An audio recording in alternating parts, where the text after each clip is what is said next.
وقل رب زدني علما. Ensuite, le cher, il a dit, pour pas trop m'attarder, il a dit wal kibru. Il a dit et l'orgueil. D'accord? La calomnie, ensuite, il a dit l'orgueil. Al kibru, c'est l'orgueil. Ça aussi, c'est une autre maladie. Ah, ça, c'est une autre maladie. La hawla wa la quwwata illa billah. Qu'Allah nous en préserve. Dans Muslim, numéro 91, un hadith d'Abdullah ibn Mas'ud. Un hadith d'Abdullah ibn Mas'ud, radiyallahu anhu, عن النبي صلى الله عليه وسلم, le prophète صلى الله عليه وسلم, il a dit لا يدخل الجنة من كان في قلبه مثقال ذرة من كبر. Le prophète صلى الله عليه وسلم, il a dit ne rentrera pas au paradis une personne qui a le poids d'un atome d'orgueil dans son cœur, ou voire plus petit même. S'il y a plus petit, je pense que l'atome, c'est une des choses les plus petites au monde, mais s'il y a plus petit qu'un atome, d'accord, il y en a, ils ont dit dharra, ça veut dire une petite fourmi. Il y en a, ils ont dit la chose la plus petite au monde, ala kulli hal. D'accord? Celui qui a que soit le poids d'un atome d'orgueil dans son cœur, bah, le prophète, il a dit, bah, cette personne-là ne rentrera pas au paradis. Allah nous en préserve. Faqala ar-rajulu, il y a un homme, il a dit au prophète sallallahu alayhi wa sallam, يحب أن يكون الرجل يحب أن يكون ثوبه حسنا ونعله حسنة. Il a dit, mais ya Rasulallah, mais en tant qu'homme, on aime bien être bien habillé et porter de belles chaussures. L'homme, il pensait que c'était ça de l'orgueil. Le prophète sallallahu alayhi wa sallam, il a dit, Inna Allah jamilun yuhibbul jamal. Allah, il est beau et il aime tout ce qui est beau. Donc le fait de bien s'habiller, ça ne veut pas dire que tu es orgueilleux. Le fait de se parfumer, d'être présentable, de mettre de belles chaussures, de mettre un beau manteau, si tu as les moyens, bien sûr, ce n'est pas quelque chose de haram, c'est bien. Le musulman, il doit être présentable. Si tu as les moyens, tu ne dois pas t'habiller comme un clochard. Non, tu dois t'habiller selon tes moyens, correctement. Le musulman, il doit être présentable. Ensuite, le prophète, il a dit Al-kibru batarul haqqi wa ghamtun nasi. Et le prophète, il a dit l'orgueil, c'est de repousser la vérité, de refuser la vérité et de minimiser les gens. Hein, si on peut dire ça comme ça. On ne dit pas minimiser, c'est le fait de, comment on va dire en français? Voilà, le fait de dénigrer les gens. Comme tu les prends comme, voilà, comme, je ne sais pas moi, comme de la poussière ou comme de la saleté. Voilà, c'est ça. Mépriser, voilà, barakallah fik. C'est le fait mépriser. Voilà, c'est le mot que je voulais. Barakallah fik, la sœur, elle a dit mépriser, c'est ce que je voulais. Voilà. Wa ghamtun nas, c'est le fait de mépriser les gens. Bima'ana, toi, tu es mieux que tout le monde. Bima'ana, toi, tout le monde doit être à son service. Toi, même ta femme, elle va te dire, ouais, tu peux m'aider, s'il te plaît, à prendre le caddie pour aller acheter de l'eau. Tu vas dire, moi, tu m'as vu, t'as vu ma tête. Moi, j'ai la tête à aller prendre un caddie, aller faire les courses pour toi. Ça, c'est de l'orgueil, ça. Ça, c'est du kibble, ça. C'est-à-dire, toi, tu penses que toi, tu es mieux que tout le monde. Ah, qu'Allah nous en préserve. Et quand on dit le haqq, d'accord? Après, on va y arriver. Quand on te dit la vérité, toi, tu te gonfles d'orgueil. Toi, pour toi, c'est toujours toi qui as raison. Ça, c'est du kibble. On te dit la vérité, on te dit tes torts. Ah, c'est vrai que tu n'as pas fait ça. Ah, tu dis, ouais, c'est vrai. Ça, c'est vrai. J'ai été en tort dans ces choses-là. Voilà, le musulman, c'est comme ça qu'il doit être. Accepter la vérité. Mais toi, même si en toi, tu sais que tu n'as pas raison, mais tellement tu es orgueilleux, tu as du mal à le reconnaître. Tu as du mal à dire, oui, c'est vrai, j'ai pas bien fait. Tu as du mal à demander pardon. Ça, c'est de l'orgueil, les frères et sœurs. Et le fait de mépriser les gens, en disant, ouais, mais toi, t'es qui, toi? Moi, ça fait depuis 20 ans, moi, je fais la salade. Ça fait depuis 20 ans, moi, je suis dans la sunna. Toi, t'es arrivé hier, c'est toi qui vas m'apprendre un hadith. Bah, le fait de mépriser les gens comme ça, bah, ça, c'est de l'orgueil. Bah oui, toi, tu peux être 40 ans, tu es dans la religion, une personne, elle peut se convertir hier, elle peut connaître quelque chose que tu ne connais pas. Eh bien oui, il ne faut pas être orgueilleux dans la vie. Hada muhim, ça, c'est très, très important. Wallah al-musta'an, wallah al-musta'an. Taïb. Mais à la kulli hal, je pense que vous avez compris la définition de ce que je voulais dire. Hein? C'est l'orgueil. Le prophète sallallahu alayhi wa sallam, il a expliqué. Je n'ai pas besoin de rentrer dans un autre détail. Il a dit c'est le fait de repousser la vérité. Comme Pharaon, comme Abu Jahl, eux, ils étaient orgueilleux. Parce que Moussa alayhi salam, il leur a ramené des preuves claires, concrètes. Tous les prophètes, leur peuple, Nuh alayhi salam et les autres, leur peuple, ils leur ont ramené des preuves claires et concrètes. Les hypocrites, le prophète sallallahu alayhi wa sallam, il leur a ramené des preuves claires et concrètes. Mais ils ont refusé par orgueil. Parce qu'ils se disent, ouais, Mohammed, c'est un orphelin, il n'est pas riche. Comment ça se fait que nous, en tant que notables, on va se rabaisser pour lui? Les Yahoud, pareil, les Juifs, par orgueil, ils n'ont pas voulu suivre le prophète sallallahu alayhi wa sallam, parce que c'est un arabe. en disant, bah, nous, Bani Israël, on est mieux. Eux se voyaient haut. Donc tout ça, l'orgueil, c'est très dangereux. Et Iblis, bah voilà, un des premiers péchés une des causes pour laquelle Iblis il a été banni et maudit, la jalousie. Et la deuxième, c'est quoi? C'est l'orgueil. Lorsqu'Allah il a dit, bah, prosterne-toi devant Adam, qu'est-ce qu'il a dit? Ana khayrun minhu. Moi, je suis mieux que lui. Ça, c'est de l'orgueil, ça. Qui t'a dit que tu es mieux que lui? Allah il a dit, Inna akramakum indallahi atqakum. Allah Azza wa Jal, il a dit, le plus noble d'entre vous auprès d'Allah, c'est celui-là qui le craint le plus. Donc, toi, dis pas tu es un arabe ou parce que toi, tu as mémorisé le Coran ou parce que toi, tu es un professeur, ça veut dire que tu crains Allah Azza wa Jal plus que tes élèves. Non.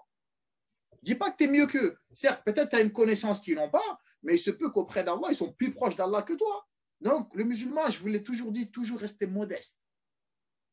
Il faut toujours rester modeste. Ça, c'est très, très important, ya Jama'a. Wallahi al-azim. قال الحسن البصري رحمه الله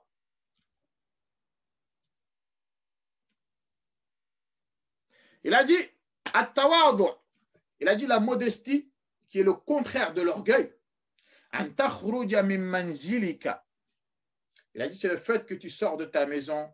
فلا تلحق مسلما, et à chaque fois que tu rencontres un musulman, إلا رأيت له عليك فضلا, tu vois qu'il est mieux que toi.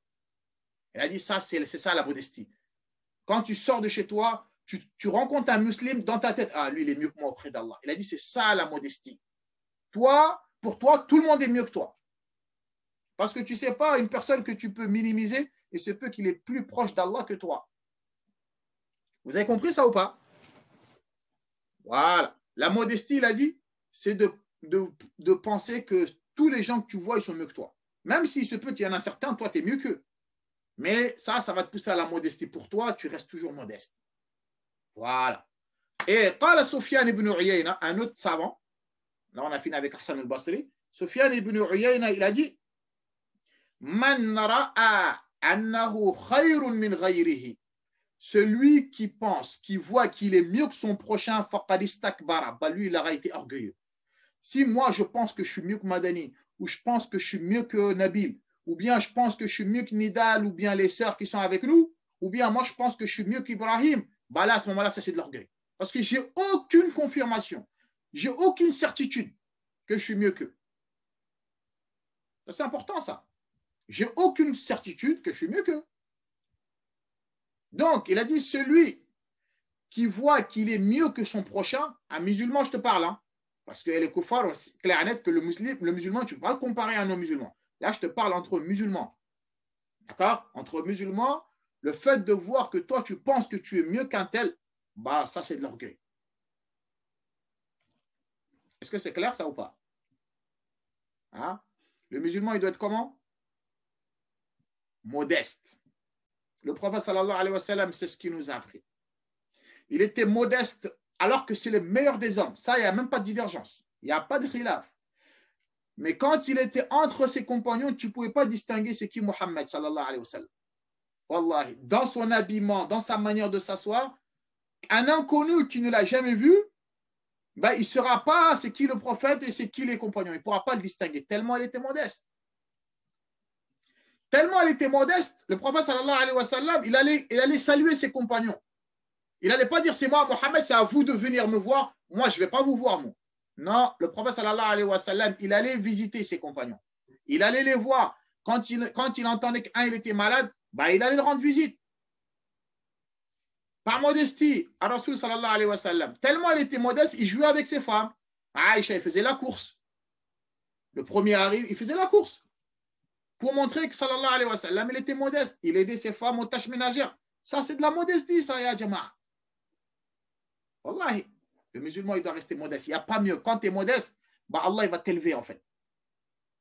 Vous vous rappelez, je vous avais dit l'exemple de l'avion. Donc, faites attention à l'orgueil. L'orgueil, c'est ce qui a fait que Iblis, il a péri. Et c'est ce qui a fait que Pharaon, il a péri parce qu'il a refusé d'accepter la vérité que Moussa, alayhi salam, il a apportée.